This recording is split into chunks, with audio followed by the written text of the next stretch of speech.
అయితే ఏమీ చదవలేదు, కానీ నాకు 2 పిల్లలు. కానీ హస్బెండ్ లేడు. అమ్మ నాన్న నా బిడ్డలు, నేనైతే అమ్మ నాన్న దగ్గర ఎలా పెరగాలనుకున్నానో నా బిడ్డలను కూడా నేను అట్లే పెంచుకోవాలని ఆశతో హస్బెండ్ లేకపోయినా కూడా టిఫిన్ పెట్టుకొని నాకు అసలు ఏమీ 1-2 కూడా రావనా. నా బిడ్డ ఈరోజు ఐఏఎస్ ఆఫీస్ దగ్గర ఒక కలెక్టర్ దగ్గర ప్రైజ్ తీసుకొని నా బిడ్డ ఈ పొద్దు జిల్లా ఫస్ట్ వచ్చింది. నేను అట్లా సాధించాలని నాకు ఆశ ఉంది. కానీ అమ్మ నాన్న 4 పిల్లలు, అమ్మ నాన్నకి సోమత లేదు, నన్ను చదివించలేదు. కానీ నా బిడ్డని నేను తీసుకురావాలని అనుకుంటున్నాను. మీలో ఎవరైనా సరే ప్రతి ఒక్కరు నా బిడ్డలాగే మీరు కూడా ప్రతి ఒక్కరు రావాలని నాకు ఆశ. ఎంతమంది వస్తారు మీలో నా బిడ్డలాగా?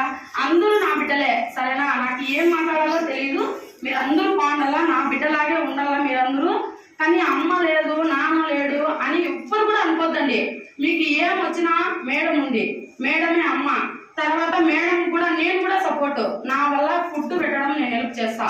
కానీ ప్రతి ఒక్కరు కూడా ఏ అబ్బాయి కానీ అమ్మాయి కానీ ప్రతి ఒక్కరు, మీకు అబ్బాయిలకి ఇక్కడ ఉండే పిల్లలంతా అక్క చెల్లిందిలే, వేరే ఆలోచన రాకూడదు.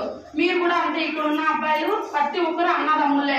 అందరూ ప్రామిస్ చేస్తారా ఎవరికి ఏమి హామీ చేయనని? చెప్పండి అబ్బాయిలు, మీరందరూ అక్క చెల్లిందిలే కదా, వీళ్ళంతా అక్క చెల్లిందిలేనా? ఏ హామీ చేయకూడదు. మీరు కూడా నాన్న మీ అందరూ ఒకే ఫ్యామిలీ, అమ్మకు అందరూ కలిసి ఒకే బిడ్డలు. మనమంతా మన ఫ్యామిలీని నామం చేసుకోం కదా, మీరు అందరూ అట్లే ఉంటారా? చెప్పండి నాన్న, అందరూ ఉంటామని. అందరూ ఉంటారా? అందరూ బాగా నా కూతురు ఎలా వచ్చిందో మీరు అలాగే చదువుకోవాలి, సరేనా?